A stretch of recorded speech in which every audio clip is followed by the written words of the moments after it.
Buenos días, bienvenidos a nuestro tiempo devocional Tu Palabra para encontrar el camino. Hoy es 10 de octubre del 2024.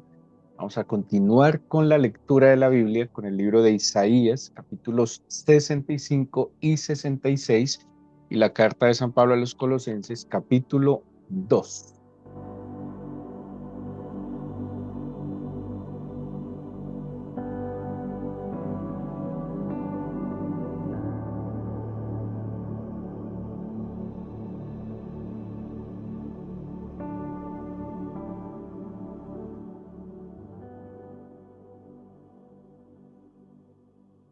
El mensaje del final del libro de Isaías nos hace un llamado para que lo tengamos muy presente. Nosotros somos cristianos. Nosotros nos hemos adherido por fe al nuevo pacto en Jesucristo, que es un pacto que no anula de ninguna manera el antiguo pacto, sino que por el contrario lo confirma y lo perfecciona. ¿Sí? Así que Isaías nos invita para que nosotros oremos, para que nos alegremos y aún, eh, como dice el mismo capítulo 66, nos enlutemos por la causa de la casa del Señor y del pueblo del Señor. Estamos en tiempos muy complejos y tenemos que estar asumiendo la postura correcta a la luz de la Escritura. ¿Sí? Y eso es, digámoslo así, esa es nuestra guía, esa es nuestra brújula en la dirección que tomamos y en las posturas que asumimos. Así que es un tiempo, en verdad, de orar por la paz de la casa del Señor, de Jerusalén, aún por la paz de su pueblo, eh, y que el Señor simplemente cumpla sus propósitos y sus planes, ¿sí? Y que asumamos la postura que debemos asumir frente a esto y frente a cualquier situación, lo que nos dice la Biblia, lo que nos enseña el Señor, y que no estemos, como dice la Escritura, tal vez en contra del Señor. La Biblia dice que el que no es conmigo es contra mí, el que conmigo no recoge desparrama. Así que Isaías nos hace una exhortación para que pues tengamos esa visión correcta de las cosas a la luz de nuevo de la revelación.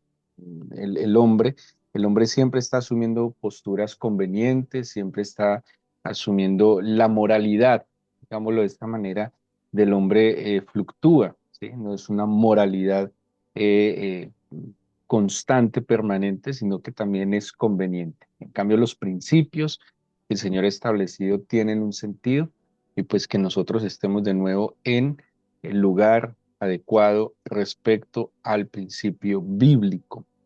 Y quisiera que fuéramos al libro de Colosenses.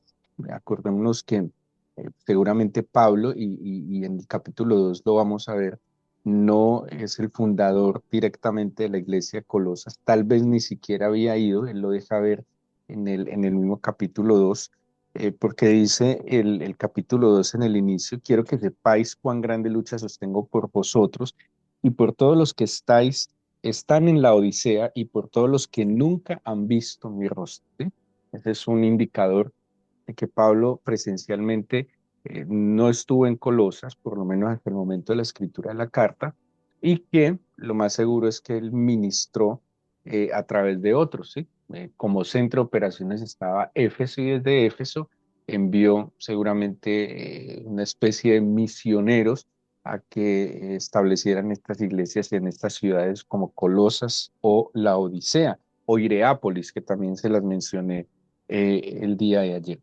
Y dice Pablo, sigue orando. Ayer hablamos cómo Pablo oraba por la iglesia de Colosas, y dice que él sostiene una lucha. Esa lucha, sin duda alguna, en el contexto paulino, tiene que ver con la oración, con la intercesión, y Pablo, como lo vimos en Efesios, por ejemplo, nos explica hay una especie de estructura espiritual maligna.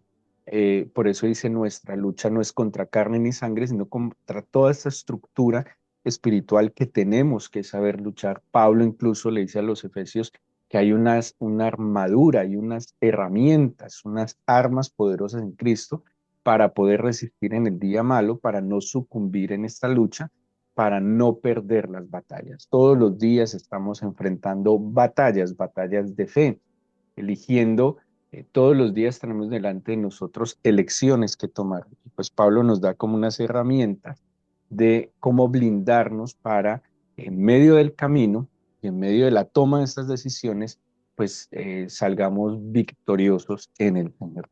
Dice entonces, ¿para qué? ¿Y cuál es la oración? ¿Y cuál es la lucha que le está librando? Para que sean consolados sus corazones, unidos en amor hasta alcanzar las riquezas del pleno entendimiento, a fin de conocer el misterio de Dios, el Padre y de Cristo. ¿Sí? Entonces está orando de nuevo por la luz del entendimiento, por la comprensión de la verdad. Y bueno, en todo esto es muy complejo porque nos tenemos que remitir a la escritura, a lo que es el concepto de la verdad. La verdad no la posee ningún hombre, ninguna organización, ninguna, en nuestro contexto, ningún tipo de denominación eclesial. La verdad está en una persona y es en Jesucristo. Por eso es imposible que nosotros entendamos y conozcamos la verdad si no hay una relación personal con Jesucristo. ¿Sí? Y todos tenemos acceso directo al Señor Jesús. Hay unas, digamos, unos parámetros. Claro, yo no puedo ir al Señor en pecado. Yo tengo que confesar mis pecados, yo tengo que arrepentirme de mis pecados y puedo acceder directamente a la presencia del Señor, porque ese fue, por eso dice, yo soy el camino, yo soy la verdad, yo soy la vida. ¿Sí? Nadie viene al Padre sino por mí.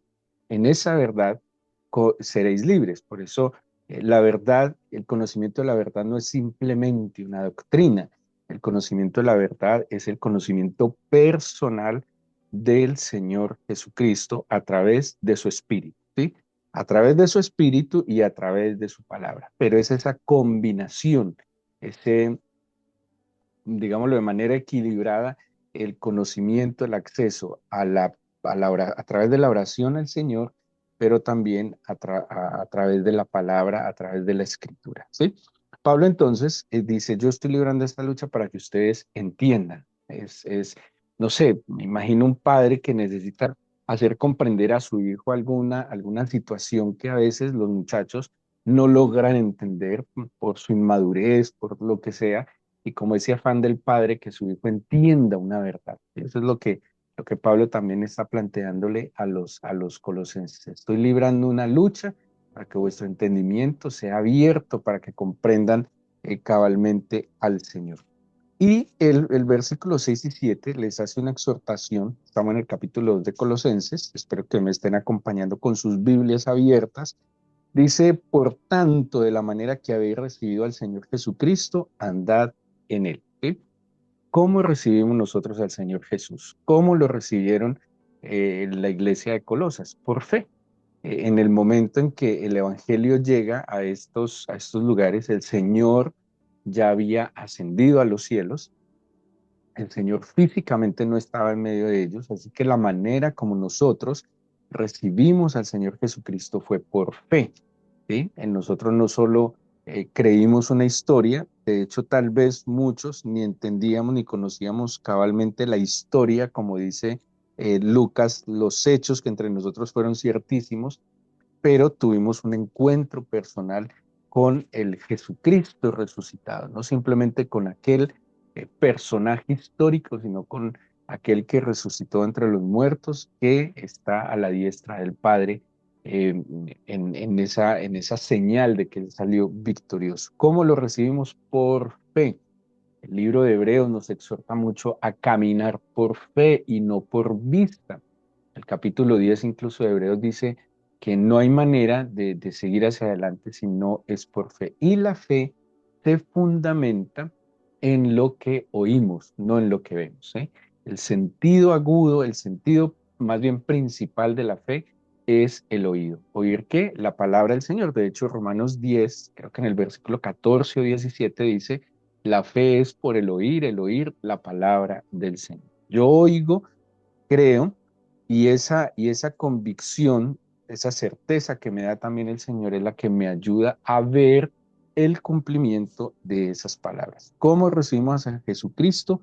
Por fe. Entonces no podemos andar, pretender caminar de otra manera en el Señor, si no es por fe. Fe implica confianza en el Señor, fe implica certeza en el Señor, pero también obediencia, obediencia a su palabra. Entonces Pablo dice, como lo recibieron, de esa manera anden en él. Como además, arraigados y sobreedificados en él y confirmados en la fe, así como habéis sido enseñados, abundando en acciones de gracia. Entonces dice, arraigados. ¿Sí? En otro pasaje, por ejemplo, Mateo 7 dice, fundamentados. Corintios también habla de estar fundamentados. Un árbol que tiene buenas raíces eh, puede soportar muchísimas situaciones, incluso cambios de clima fuertes, vientos fuertes, porque sus raíces son las que lo amarran a la tierra, ¿sí? Cuando el árbol no tiene buenas raíces, cuando el árbol es, digámoslo así, superficial, pues obviamente es mucho más vulnerable. ¿Quién es, en quién nos debemos arraigar? En el Señor Jesús. De esa manera incluso vamos a ser fructíferos, pero dice también sobreedificados. O sea, echen raíces, pero también hay que crecer, ¿sí? Hay que sobreedificar. Pablo en 1 Corintios 3 habla de la responsabilidad que cada uno tiene de sobreedificar. Dice, uno es el que planta, otro es el que riega, dice, uno es el que pone el fundamento, otro es el que edifica encima, pero cada uno mire cómo sobreedifica. ¿En quién nos aconseja Pablo en los Colosenses a sobreedificar? En el Señor, que crezcamos en el Señor, que crezcamos en el conocimiento del Señor. Todos los días es una oportunidad de acercarnos a Él. Yo sé que todos tenemos quehaceres, ¿sí? Todos tenemos responsabilidades, pero de 24 horas al día creo que es justo apartar un tiempo que a veces desperdiciamos en cosas completamente infructíferas, a ir a la escritura, a meditar en su palabra, a quietar el alma y pues poderlo conocer a él. Hay momentos y oportunidades de conocerlo en dinámicas, pero hay momentos y oportunidades de tener que conocerlo en la quietud. Por ejemplo, el Señor le dice, manda un mensaje a través de Isaías a Ezequías cuando estaba amenazado por Sennacherib, rey de Asiria, y le dice, en reposo y en quietud serás salvo. Ese era el momento. Ese no era el momento de salir como un loco a luchar, a armar un ejército. En ese momento había que estar en quietud y en reposo y sería salvo. Hay otros momentos donde el Señor también indicará, pues levántate y anda, ¿sí? Pero hay otros momentos donde el Señor nos dirá en quietud y en reposo. Cuando el Señor le mande la quietud y el reposo, pues quedémonos quietos, reposemos, porque todo esto nos lleva de nuevo a arraigarnos en Él, sobreedificarnos en Él, confirmarnos en la fe, ¿sí? Eh, el Señor es muy soberano y es un desafío nuestro de fe poder entender siempre sus planes y propósitos, pero no lo vamos a atender si no paramos, si no escuchamos, si no nos apartamos, si no acallamos el alma. Y dice además esta parte, abundando en acciones de gracia. ¿Sí? La gratitud, que hemos hablado tanto de la gratitud vence la quejadera, la gratitud vence la amargura, la gratitud, incluso la gratitud por lo que no se nos es tan favorable, la gratitud por aquellas cosas desafiantes, difíciles, porque cada situación adversa, creo que usted lo debe saber, es una oportunidad de ver la gloria, el favor y la misericordia del Señor. Así que hay que agradecer. Dad gracias en todo, también nos exhorta la Biblia. Demos gracias porque hubo sol, un muy buen sol hasta hace unos días, aquí pues en nuestro país o en nuestra región. Dad gracias al Señor porque ahora está lloviendo y no podemos quejarnos. Bendito es el Señor por todo lo que permite en el momento que lo permite. Todo es necesario. Dad gracias al Señor cuando hay mucho y dar gracias al Señor cuando hay poco, porque siempre en todo estamos aprendiendo. La abundancia es chévere, la abundancia, no sé, tranquilidad, da cierta alegría, sin duda alguna, pero la escasez forma, la escasez enseña, la escasez da humildad, la escasez nos ayuda a sacar los mejores talentos, habilidades, la escasez nos permite desarrollar capacidades Así que hay que dar gracias en todo. Y eso hace parte de lo que el Señor vivió y de lo que a través de la Biblia aquellos discípulos también vivieron. Y en el mismo capítulo más adelante, Pablo hace una advertencia que tengamos mucho cuidado. Dice, mirad que nadie os engañe por medio de filosofías, huecas sutilezas, según las tradiciones de los hombres, conforme a los rudimentos del mundo y no según Cristo. Mucha especulación. Y tenemos que cuidarnos de la especulación. Hoy en día sí que es más peligroso porque como hay acceso, diría yo, a toda la información, todo el que tiene una idea, no sé, escribe algo, hace un video, lo que sea, hay mucha especulación y hay que cuidarnos. Y dice mucho cuidado que nadie les engañe por medio de filosofías, huecas sutilezas, según las tradiciones de los hombres, conforme a los rudimentos del mundo y no según Cristo, ¿sí? Donde se sientan doctrinas, eh, no sé, hasta profecías, interpretaciones, que es muy delicado. Por eso tenemos que estar muy cercanos al Señor, muy cercanos al Señor, muy cercanos en lo posible a través de la escritura, a través de la oración. Tener mucho cuidado con lo que vemos, con lo que alimentamos nuestra mente.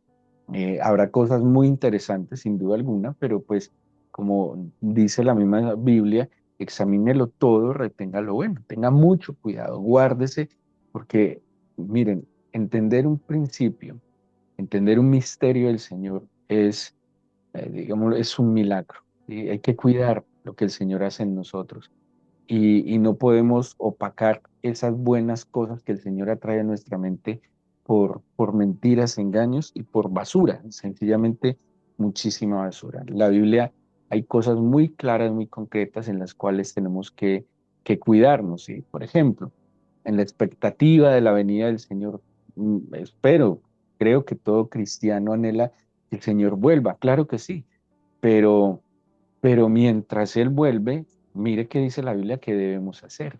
No nos podemos quedar sentados esperando a que Él vuelva y sin hacer nada, ¿no? Hay unas cosas que la Biblia dice, pues hagámosla a ver si viene ahora y si no, vendrá después.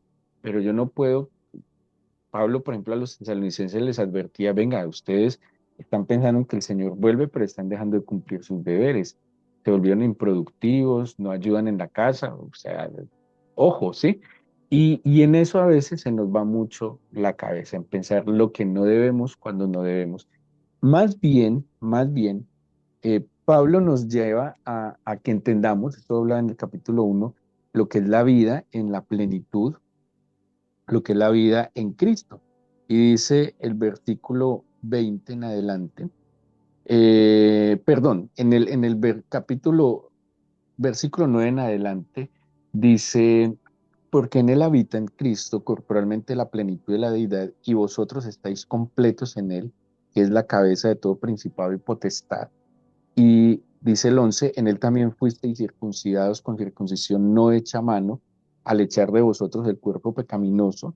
El 12, sepultados con él en el bautismo, en el cual fuisteis también resucitados con él mediante la fe y el poder de Dios que le levantó de los muertos. Dice el 13, y a vosotros, estando muertos en pecados y en la incircuncisión de vuestra carne, os dio vida juntamente con él, perdonándoos todos los pecados. ¿Qué está diciendo aquí Pablo? Pues es que en Cristo está toda la plenitud.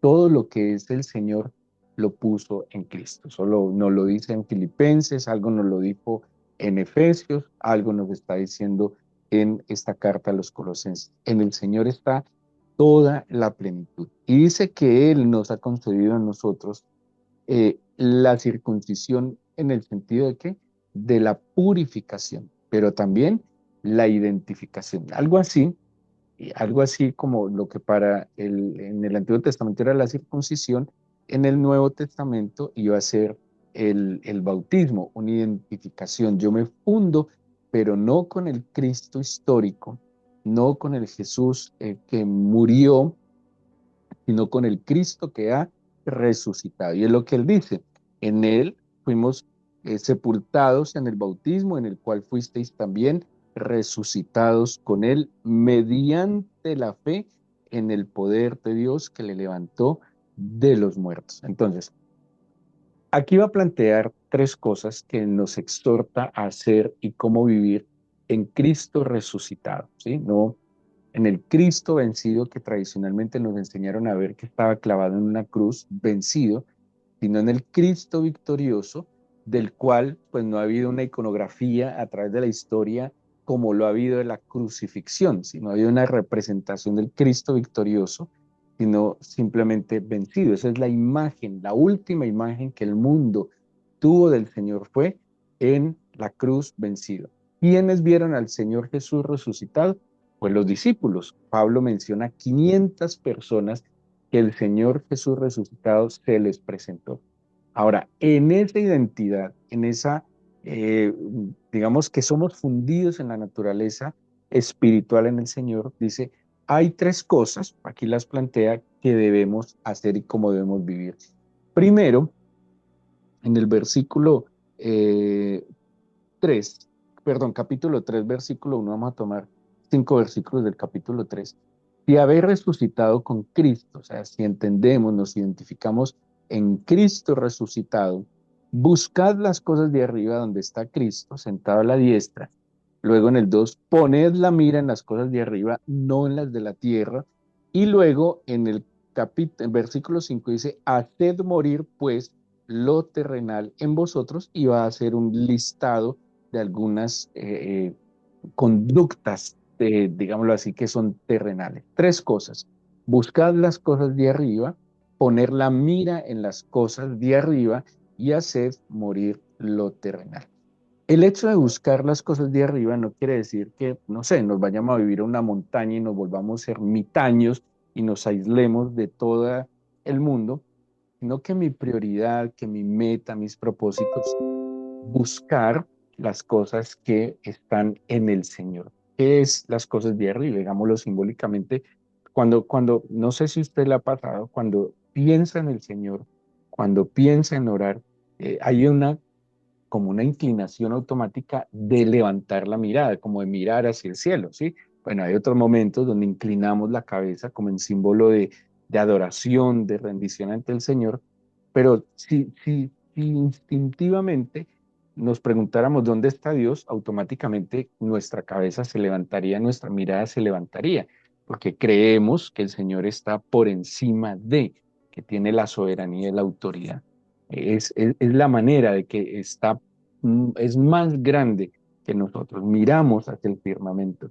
Pero este buscar las cosas de arriba es buscar al Señor, sus planes, sus propósitos, entender lo que el Señor tiene para nosotros cada día, cada día en medio de nuestra cotidianidad.